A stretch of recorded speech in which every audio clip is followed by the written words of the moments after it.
نحن ورثة أديان ولسنا مؤمنين كما يجب مهما كان ديننا. نحن بنولد على هاي الطريقة، بهاي الطائفة، بهذا الدين، بهذا المذهب، بهاي المدري إيش، وبعدين بنتعود عليه وبصير ندافع عنه وبغباء شديد وبدون اطلاع وبدون تركيز، بدون اختيار. عم بحكي رأي شخصي هلا، ممكن كثير ناس يختلفوا معي فيه.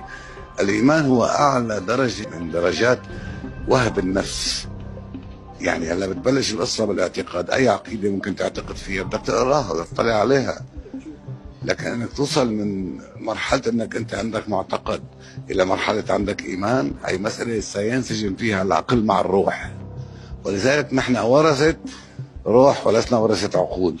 ولذلك من الصعب جدا نقرا تاريخنا بشكله الحقيقي. حتى الان نحن ما فينا نشوف انه يعني طيب احنا بتاريخنا الاسلامي اكثر الناس المبشرين بالجنه قتلوا بعضهم، ذبحوا بعضهم. فانت بدك تقراها، بدك تقراها بعقلك، مو بخوف من ذكرها او دفاعا عنهم دائما، لا انتقاد لهم لتاخذ موقف ضدهم، ولا لكن العقل هو يجب ان يحكم. ايمانك بالله. هلا القصه الايمان ليتعمق اكثر، يعني بيقول لك الكلام اللي كله ايمان. المؤمن القوي خير من المؤمن الضعيف. المؤمن القوي وين بشو قوته؟ بعضلاته؟ لا، قوة عقله. أنا بوصل لهذه المرحلة.